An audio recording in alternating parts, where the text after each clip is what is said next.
আজকের গল্পটা হয়তো অনেকের চোখে পানি এনে দেবে, কারণ এটা শুধু একটা গেমের গল্প না, এটা দুই বন্ধুর ভালোবাসার গল্প।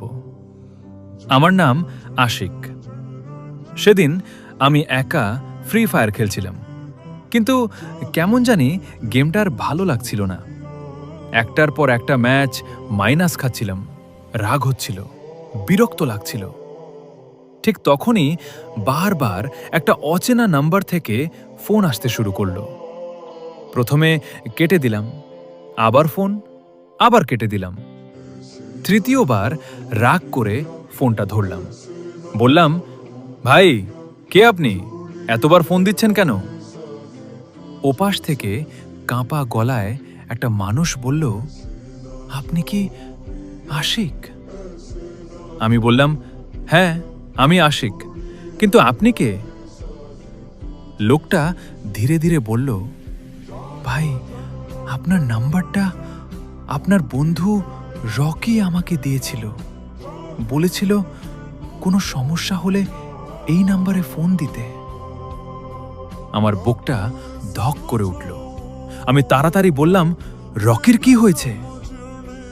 লোকটা বলল, ভাই কথা বলার সময় নেই, আপনি তাড়াতাড়ি ঢাকা মেডিকেলে চলে আসেন, আপনার বন্ধু বাইক অ্যাক্সিডেন্ট করেছে, ওর অবস্থা ভালো না।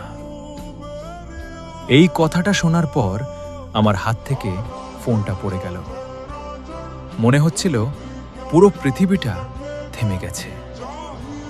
আমি উত্তরা থেকে যেভাবে পারি দৌড়ে ঢাকা মেডিকেলে পৌঁছে গেলাম।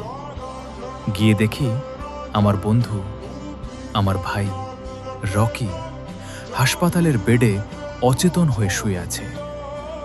সারা শরীরে ব্যান্ডেজ, মেশিনের শব্দ, আর আমার বুকের ভেতর অসহ্য একটা কষ্ট। সেদিনের পর আর কোনো গেম খেলা হয়নি। দিন নেই, রাত নেই, ঘুম নেই, শুধু হাসপাতালের করিডর আর আল্লাহর কাছে একটাই দোয়া, ইয়া আল্লাহ আমার ভাইটাকে শুধু বাঁচিয়ে দেন। একদিন, 2 দিন, 3 দিন, এভাবে 11 দিন কেটে গেল। ডাক্তার আমার কাছ থেকে একটা সত্য লুকিয়ে রেখেছিলেন।